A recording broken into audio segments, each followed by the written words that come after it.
as another historic event unfolds in the country. Let's look back and see where the change has already brought us. Where are we now? What are still to be done? Know the score of the comfortable life and change the Filipino people deserve. With its 10-point socio-economic agenda, anchored on strong, sustained, and inclusive growth, President Rodrigo Roa Duterte placed infrastructure among the top priorities of the administration through the Build, Build, Build program. We're targeting to increase government spending on infrastructure from 5% of the GDP in 2017 to 7% of the GDP by 2022, amounting to a total of 8 to 9 trillion pesos, or 160 to 180 billion dollars. In other words, we are going to build, and build. This program covers infrastructure projects that are poised to bolster productive capacity of the economy, generate jobs, increase incomes, and boost investment climate in the country. Ranging from airports and aviation, railways, road transport, and maritime, the Build, Build, Build program seeks to uplift the lives of the Filipino people. Last January 16, 2018, President Duterte, together with Department of Transportation Secretary Arthur Tucade, led the launching of the Communications Navigation Surveillance and Air Traffic Management. According to the Transportation Department, this technology will make the airspace safer, minimize flight delays, and improve overall travel experience through the installation of additional 10 radars covering 100% of the Philippine airspace. This is the answer to the calls of a much-needed upgrade in our country's inadequate and aging air navigation systems, which lags behind those of our neighbors in the regions. This is an important milestone in the modernization and expansion of our aviation program and will complement the Build, Build, Build program that will usher in an unprecedented golden age of infrastructure development in the country. Aside from the Communications Navigation Surveillance and Air Traffic Management, the Build, Build, Build program expedites the completion and development of the following airports and aviation projects.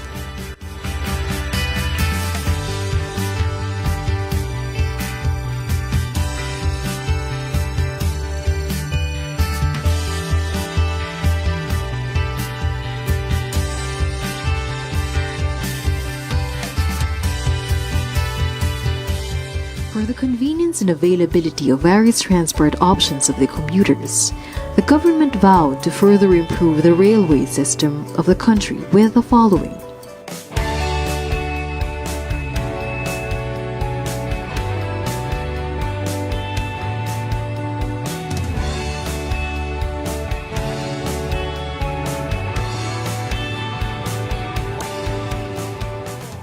For the road transport, among the ongoing projects of the administration are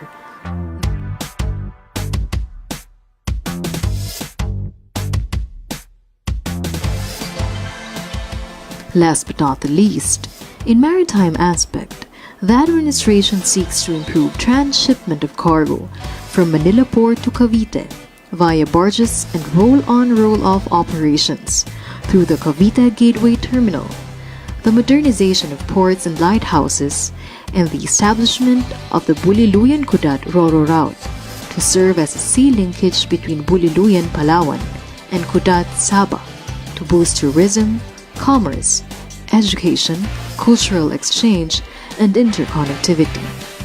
Furthermore, under the Basis Conversion and Development Authority, the government envisions a new metropolis and green city through the new Clark City that will house different industries, government offices, business and education centers, among others.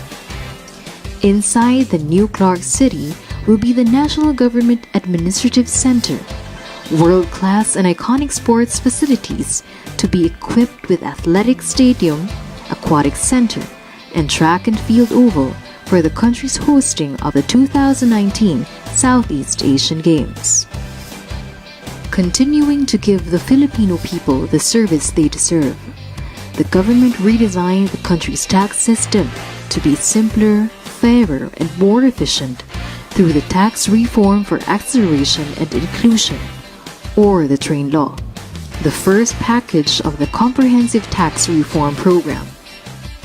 Last May 31st, 2017, we achieved the first steps towards more equitable taxes to fund better services for the people.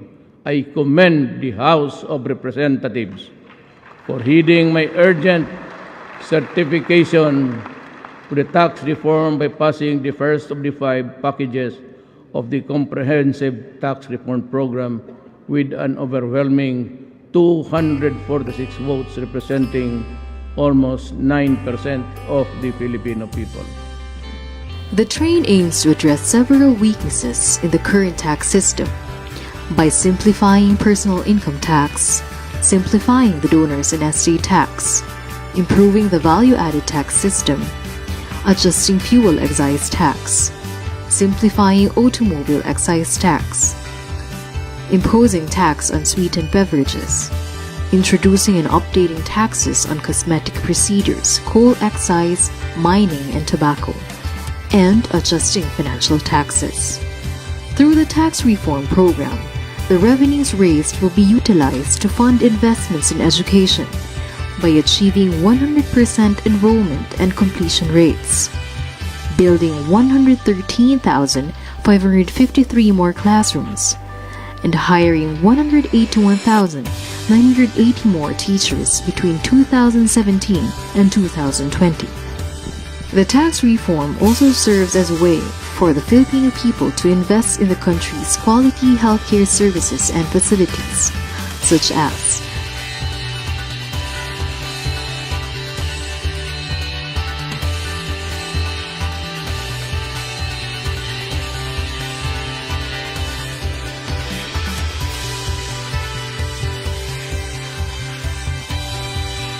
Aside from the healthcare services and facilities, the tax reform program is expected to raise revenues to support the infrastructure projects of the Department of Public Works and Highways.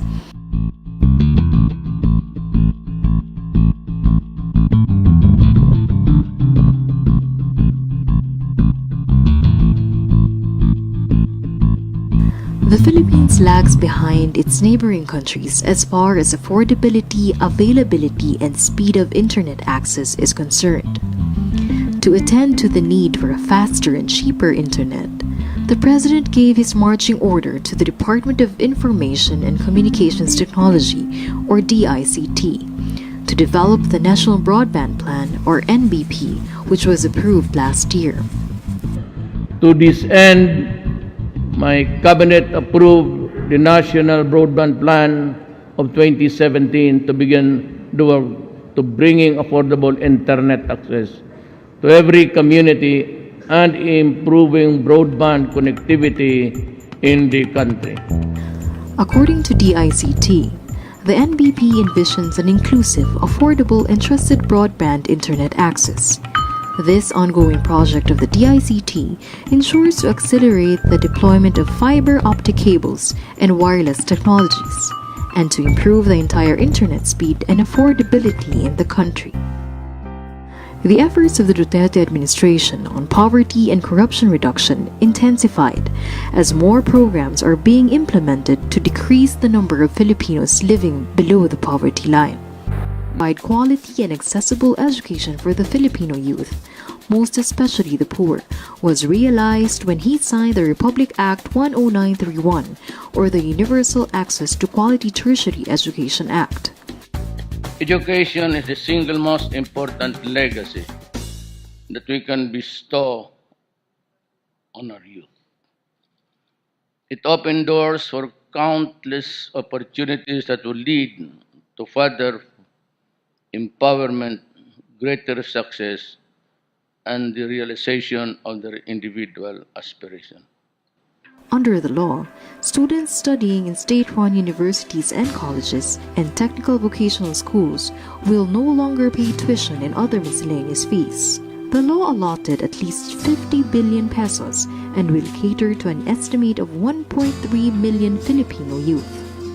Likewise, under the administration's relentless efforts to combat corruption within the government ranks, the President ordered the destruction of more than 165 smuggled and used luxury cars and motor vehicles since the start of 2018. But today we reaffirm our commitment to build a country free from the shackles of corruption.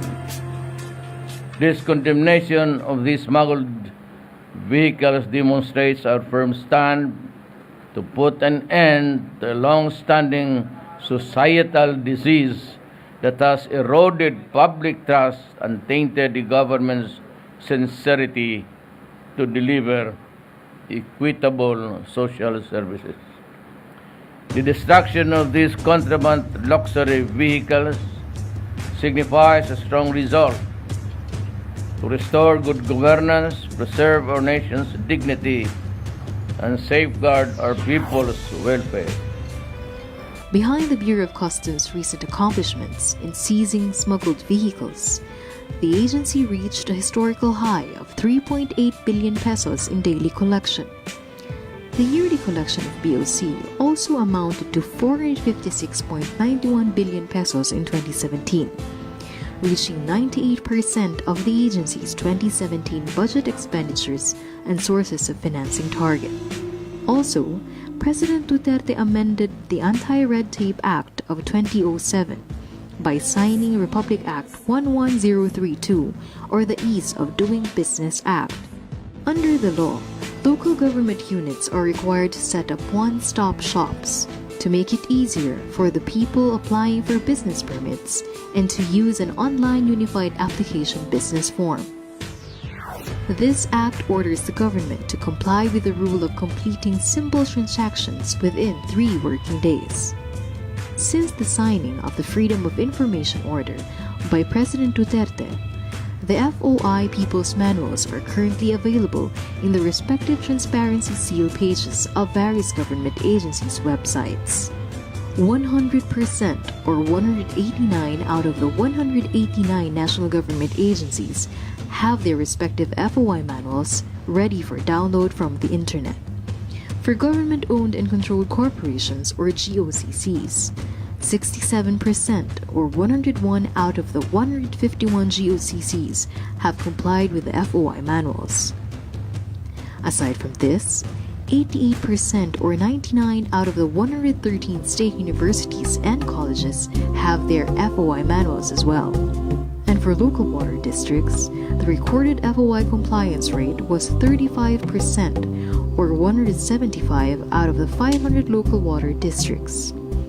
The Presidential Communications Operations Office, which is the lead agency for FOI, plans to expand the program to local government units through the crafting of their respective local FOI ordinances with the help of the Department of the Interior and local government. While we can control the acts of man, no one can control to stop and the fury and the rampage of weather gone wild. When nature fights back, it does so with a vengeance. We have seen that the terrible toll that the super typhoon Yolanda and the succeeding typhoons exacted in terms of human life and property. And we still have to recover from the beating that we got both during and in the aftermath of those mega typhoons. According to the Philippines Disaster Profile, as posted by the UNICEF Philippines website, the country is highly exposed to natural hazards such as typhoons, earthquakes, volcanic eruptions, tsunamis, and landslides because of its geographic location. Lying along the Pacific Typhoon Belt within the Pacific Ring of Fire, the impact of natural disasters is felt by 100 million Filipinos, most of whom are among the poorest and the marginalized. With different kinds of disasters happening one after another, experts often say that they are no longer a question of if, but a matter of when. The thrust of President Rodrigo Roa Duterte's administration is to get the local government and the entire citizenry involved in disaster preparedness. I am directing the Cabinet Cluster on Climate Change and Adaptation and Disaster Risk Management to immediately work hand in hand with the concerned LGUs, the private sector, and the affected communities themselves in undertaking disaster measures, antidotes. With the Cabinet Cluster on Climate Change and Adaptation and Mitigation, one of the most active in this group is the Office of Civil Defense of the Department of National Defense. Its main mission is to implement concrete actions on national civil defense and manage the country's disaster risk reduction. Hence, the creation of a working group called the National Disaster Risk Reduction and Management Council. The OCD and the NDRRMC annually hold disaster preparedness activities involving local communities. Tapping the local government units' disaster management councils, realistic simulation of events are conducted every quarter nationwide. The most recent of which is the second quarter nationwide simultaneous earthquake drill held on June 21, 2018, with the municipality of San Mateo in the province of Rizal as the host community.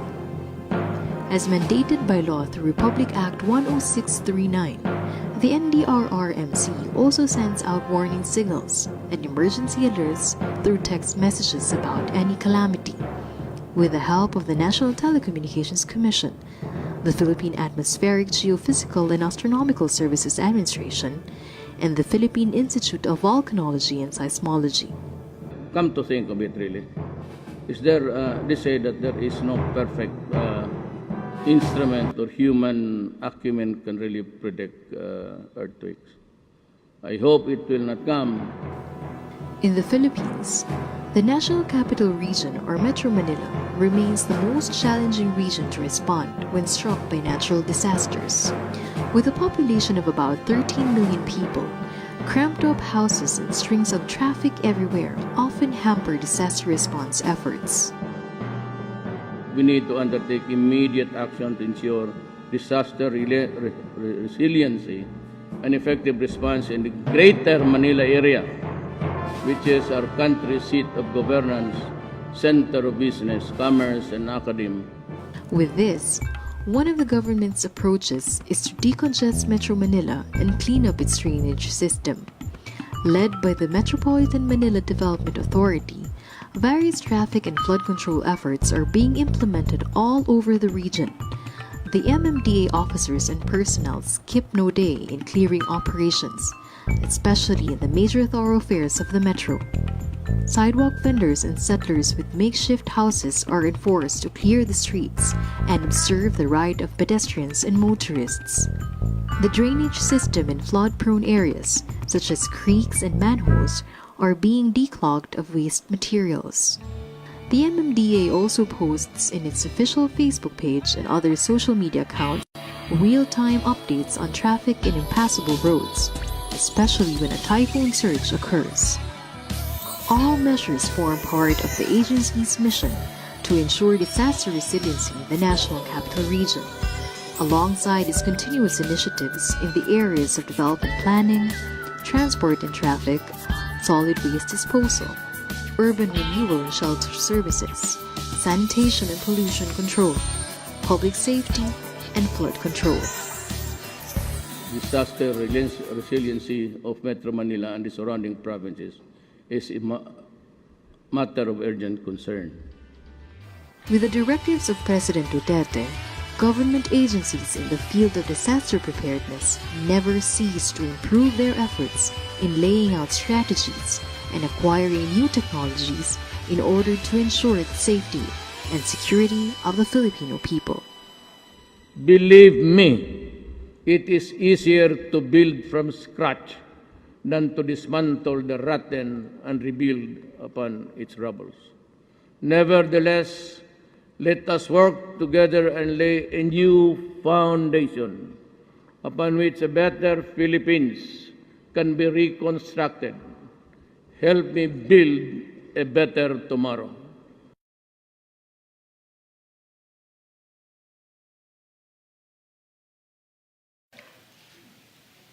I Please state Since the beginning of his Rodrigo incumbency Roa Duterte. as the 16th duly elected President of the Philippines, President Rodrigo Roa Duterte has championed peace and order as the precursor of economic growth, citing how his leadership as then Davao City Mayor paved the way for the city to become a thriving metropolis amid the growing threats of destabilization from armed rebel groups in Mindanao. On a mission to replicate what he achieved in Davao City, with strong emphasis on installing lasting peace in the country, the President vowed to sustain the Armed Forces of the Philippines modernization program, a move that would soon prove to be crucial to combat a new wave of Islamic extremism taking root in Mindanao. On May 23, 2017, the Maute, a local jihadist militant group with networks linking the notorious ISIS, seized complete control of Marawi City as its Islamic State, ensuing in months-long battle between the jihadist militants and the military. By declaring the whole of Mindanao under martial law and with the military operation in full swing, the commander-in-chief was able to completely annihilate the Maute ISIS group in just 5 months. Ladies and gentlemen, I hereby declare Marawi City liberated from the terrorist influence that marks the beginning of rehabilitation of the people.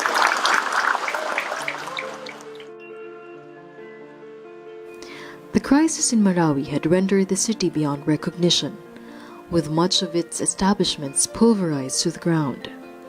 In order to bring back the city's former grandeur, the President formed the Task Force Bangon Marawi, an interagency task force group organized to facilitate the rehabilitation, recovery, and reconstruction efforts in Marawi. Integrating former communist rebels back into the folds of society also tops the priority list of the President on its peace and security efforts. This, despite the termination of peace talks with the leaders of the New People's Army. As testament to the growing trust and friendlier ties with the surrendering rebels, the President hosted a dinner in Malacanang and organized a tour in Manila. The affair was attended by 215 former communist guerrillas stationed in Mindanao. They formed the first batch of the 683 former rebels currently undergoing the military's reintegration program. With peace and security at the heart of his governance, President Duterte revives the Bangsamoro Basic Law, placing emphasis on its passage as a high-priority bill in the House of Representatives and the Senate. Once signed into law, the Bangsamoro Basic Law will replace the Autonomous Region for Muslim Mindanao or ARM to the Bangsamoro Autonomous Region. Recognizing the invaluable service and sacrifices of the military and uniformed personnel to safeguard the nation, President Duterte signed into law the joint resolution passed by the House and the Senate that would double their base pay. Following the wage hike, the government allocates various AFP-PNP housing programs throughout the country, like the Scout Rangerville in Bulacan and the Vista Alegre homes in Talisay City. And I will persist in our goal of attaining peace to the last day of this administration and maybe even beyond, although in a different capacity. To decisively address insurgency and terrorism, we are working doubly hard towards a stronger and more credible national defense system for the country. We continue to strengthen the defense capability of the AFP as a deterrent against terrorists, lawless elements, and others.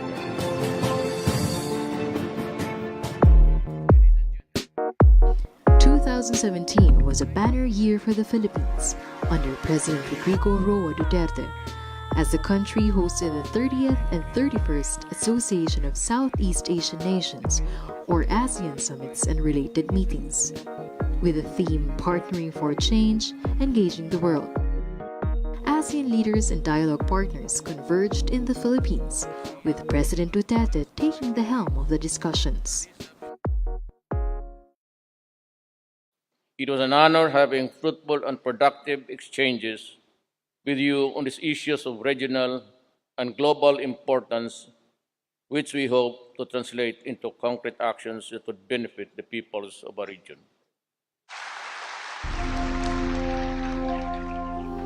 One landmark document that was signed as the summit concluded is the ASEAN Consensus on the Protection and Promotion of the Rights of Migrant Workers.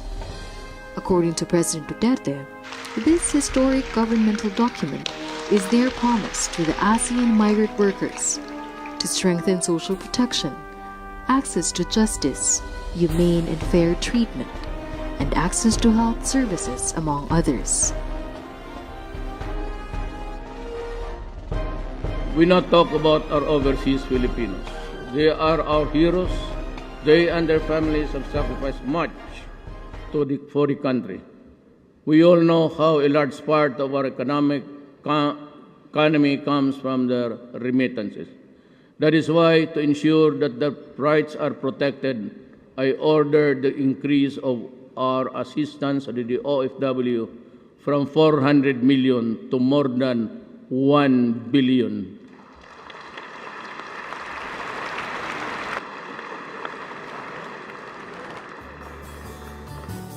Time and again, President Duterte has recognized the hard work and sacrifices of the overseas Filipino workers, calling them the nation's heroes. As a genuine gesture of his support and concern, he ordered the release of more than 1 billion pesos in funds to assist his kababayans who encounter emergencies and other problems abroad.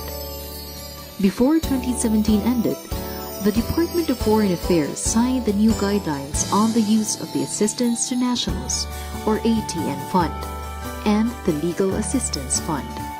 From 400 million pesos, the ATN Fund has increased to 1 billion pesos for 2018, while the Legal Assistance Fund went up to 200 million pesos for 2018 compared to 100 million pesos the year before. Through these funds, distressed overseas Filipino workers are assured of quicker response and improved services from the Philippine government. Even in his official and working visits abroad, President Duterte ensures that he gets to meet with his kababayans, to know their concerns, and share what his government programs are for the upliftment of every Filipino and the nation's development as a whole. His Filipino community meetings are all fully anticipated and jam-packed, with Pinoys taking time off from their respective works and even traveling for several hours just to see their beloved president, whom they voted into office. In his trip to Hong Kong, he talked to a Filipino household service worker and committed to shoulder her flight tickets so she could go home to the Philippines and be with her family. He participated in the Asia-Pacific Economic Cooperation or APEC Economic Leaders Meeting in Vietnam, the ASEAN-India Commemorative Summit and the India's Republic Day in New Delhi, the BOA Forum for Asia in the People's Republic of China, and the 32nd ASEAN Summit in Singapore. More importantly, his recent foreign travels yielded investment pledges and various agreements for the Philippines' economic development, targeting infrastructure projects for regional and provincial areas, employment generation, and more investments. We have embarked on various initiatives to advance our national interests in the global community. We pursue good relations with all nations anchored on an independent foreign policy and the basic tenets of sovereign equality, mutual respect, and non-interference. 2 years into his administration, President Rodrigo Roa Duterte remains steadfast as he continues to cultivate genuine and meaningful change in the country. The journey to a better Philippines has begun, with new foundations being laid to stand the test of time. It is now up to each and every Filipino to be partners for change in order to achieve the collective dream of a prosperous motherland and comfortable life for all.